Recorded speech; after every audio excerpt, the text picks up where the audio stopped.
You are listening to the QSRweb Podcast, Episode 2.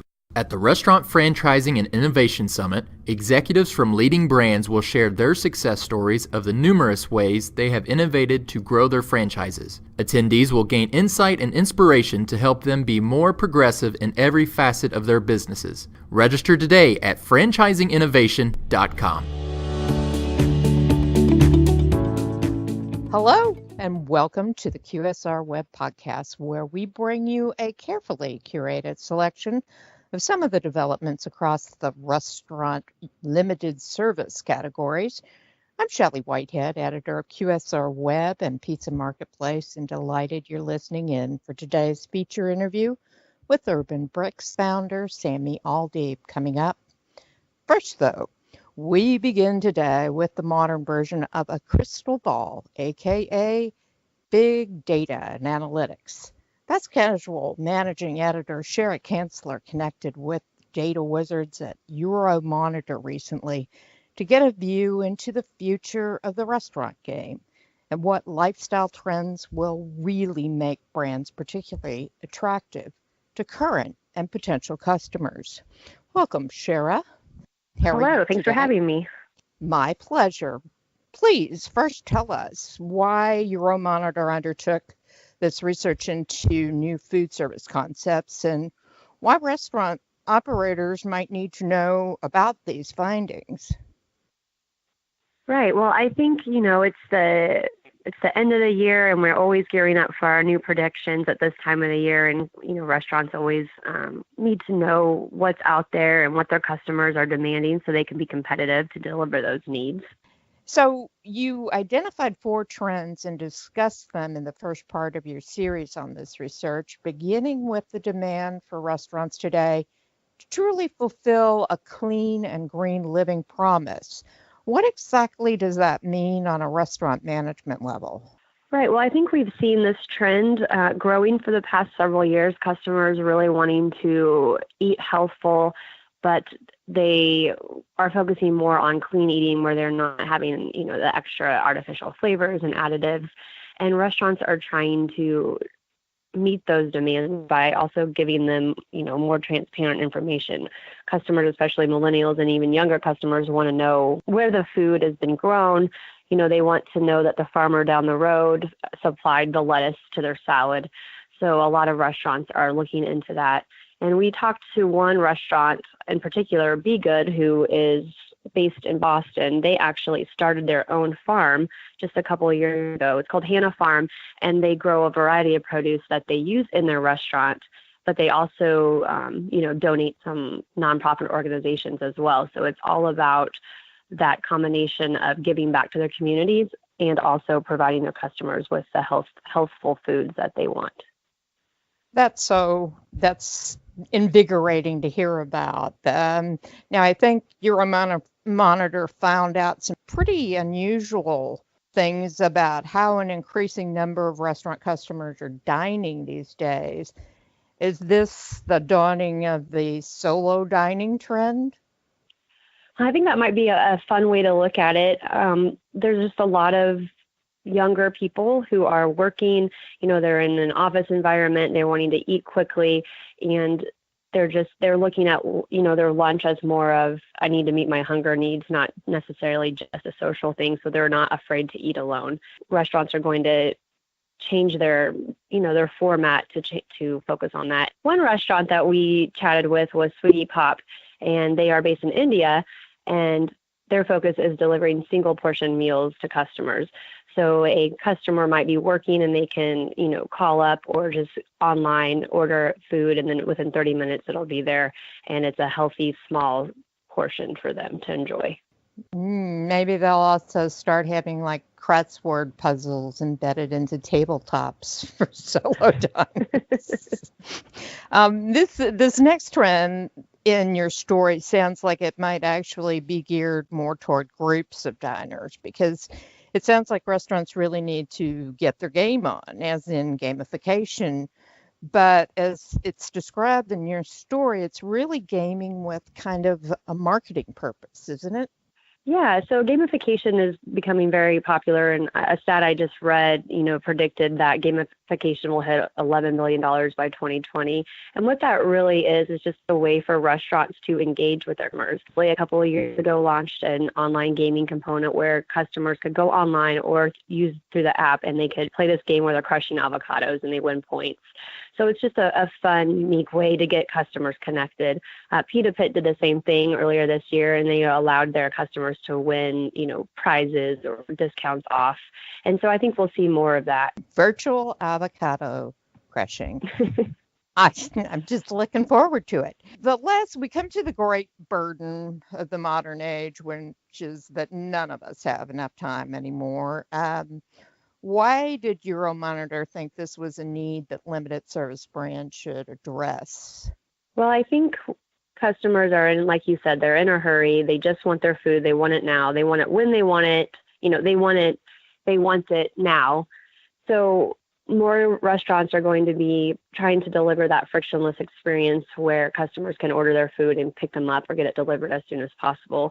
And there was this new restaurant in Dubai that is kind of taking that to another level. It's very interesting. It does not have a mobile app, which I found interesting because, most restaurants are really going that way, but they're using that as a marketing tool. You sign up, you put in your info and your credit card number and everything on the website, and then every single day they send you a menu, like at 9:30 in the morning, and then you respond back with what you want, and then they deliver it right to your office or to your house, and it's prepaid and everything. So there really is frictionless. So I think we'll see more of that as well.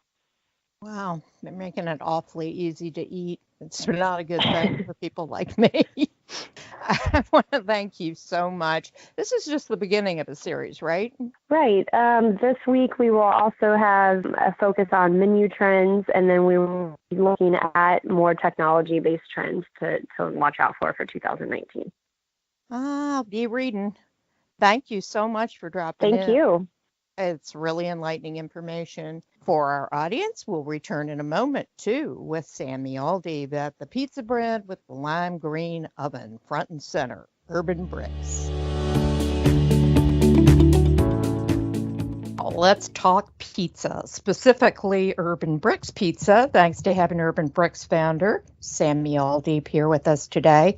And wow, Sammy, this brand has really come a long way in a little time since its launch. 3 years ago? You're up to 20 plus locations, and how many are in the works? We've got probably another 12 in the works, opening up in the next 6 months or so. So yeah, we've been building them up brick and fast. It's big growth. So a lot of people know this brand by its big egg-shaped lime green pizza ovens. But what I understand is that you've taken on pasta recently, and I wonder what was behind that move strategically for you all. The pizza segment is very crowded. I would be a fool if I don't realize that and see the writing on the wall. We sat back and we said, how do we reach out more to more customers while we keep our menu simple? And the key is simple, right? So we got to be simple. Pizza's simple. It's easy. It's fast. How do we use that to our advantage? Use the oven that we've gotten. We have in the front of nothing but fresh toppings and fresh ingredients, and utilize what we have without having to A, break in, and B, change the model, right? And obviously the quick answer was, well, let's go ahead and sit down. Let's try to go ahead and do salads, right? You see a whole bunch of restaurants out there that's build your own salads. It's really, you see a whole bunch of build your own, period. Right? The new generation wants everything fast. They want everything fresh. They want to build their own. Nobody wants the super supreme or the boring Caesar salad, right? Everybody's got a twist. Everybody wants to do it their way. Everybody wants to customize their lunch or their dinner. So obviously we've got that. We're an open kitchen concept, and we've decided to up our menu just a notch and start offering salads, panini, and pasta. So everything that goes on a pizza, from cherry tomatoes to cheese, green peppers, onion, mushrooms, will actually go on a salad. It'll go on a pasta, and it'll also go on a panini. So why not expand our menu without really having to add any more SKUs. And that is the genius move that Sammy came up. Very simple. So We how's it decided going to go- over? Oh, it's doing fantastic. With a world that's very health conscious, salads is definitely taken off. We now cater to both mom and dad, right? So if somebody wants something light, whether it's for lunch or they're simply on a diet. Now, Sammy, as many readers of Pizza Marketplace in particular know from our past coverage, Urban Bricks has also got a reputation for having cool gadgets, but they all have purposes, like that hand sanitizing station and the bottom-filling beer dispensers. How do those kinds of items work to really engage customers? Well, the world we live in is all about entertainment. People eat with their eyes. People want to go ahead and check in on Facebook and other social media. That's what they want to do. They want to eat where it's cool. And what we did is we created a cool atmosphere. Edgy. Want to show off our cool gadgets that we have in our store, whether it's our spinning pizza oven, right? Or our hand washing station, which is probably Instagram's on our pizza. Or the bottoms-up beer machine, right? So everything's got a purpose. The hand washing station is obviously a huge hit with the kids. I could see kids wanting to go to Urban Bricks simply because we have the cool hand washing station. I know my kids do, right? And the spinning, rotating oven is there to ensure a good quality, consistent pizza. So our pizza is very consistent, no matter how long the lines are. We're always pushing out the same quality pizza each and every time, right? And that's because our operations is monkey proof, right? You simply put you put the pizza in, wait for it for 2 rounds. Each round is literally 60 seconds. You pull it out and it's perfectly cooked each and every time, just like magic, right? But yet it works as an entertainment for our long lines, and it acts as a pacifier for hungry consumers that are just, watching their pasta getting baked or somebody else's pasta getting baked or panini cooking and rising inside an oven that's rotating. And then, of course, the bottoms-up beer machine, which is a huge success for us. It's a big factor in us selling more beer, and it's simply because it's very entertaining. I mean, our cups have a hole in the bottom of them. Right. And they fill from the bottom. And I can't tell you how many times we get customers that are like standing in line behind another Patriot that's ordered beer. And they're like, what just happened? What? You know what? No, you can't see it again, but you're going to have to buy it. Right. So much beer simply for having to show the consumer experience it again. And quickly they pull out their phones and they're Snapchatting it or they're putting it on Instagram or Facebook. Another thing about this bottoms up beer machine, not only that it helps me sell and accelerate in pizza sales or dining sales, but it's also helped sell franchises. Just I think 2 or 3 days ago, we got another franchise inquiry, and one of the questions we have on there is why Urban Brick, and his response was bottoms up beer machine. Well, so tell me where this brand is going. Big growth plans, or what's your pace? We're going to be in Panama, the country, next quarter. We're planning to open up first quarter of 2009. We should also be opening up our Puerto Rico location in probably first or second quarter of 2019. We get franchise inquiries for international countries all the time. We're deep negotiations right now with people from India.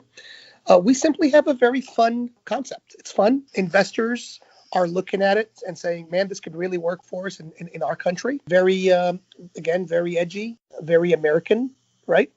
People love American products and American brands. Does it translate well to other cultures, or have you had some speed bumps there? Or being an ex-franchisee and somebody that was born and raised in Dubai, I think I have an advantage there about not really sticking in the box. And I try to get out of the box and see what might work in different geographics. The conversation we have with Panama is different than what we're having in Oregon. What we're going to have on the line over there is going to be a lot more different than what we're going to go ahead and have in Florida. So we're open to not being boring. We're open to adapting to the geographics and to the population and demographics per each and every location. I got I got kosher meat where I need to have kosher meat. I got halal meat where I need to go ahead and have halal meat. And I got urban bricks with a full bar where a full bar is needed. Right? Yes, we're a franchise and we got to be very uniform, and we are. All our stores are lime green. Right? They're all very edgy. We'll adapt. So yes, our conversations with international locations are completely different, right? We're not going to do, now that we're talking heavily with India, we're not, it's more vegetarian. We're gonna focus more on our vegetarian and our salads, our build your own salads more than anything else over there. Yeah, it's different. It's different. Interesting. It's exciting. I will be watching. We will be watching. I want to thank you for talking with us. I wish we had more time to go on, but it keeps a sense of mystery going. And sure that the road is paved with gold, maybe a few lime green tiles in there as well for urban bricks. And I seriously do appreciate your coming in and talking to us today. Of course. Thanks for having me.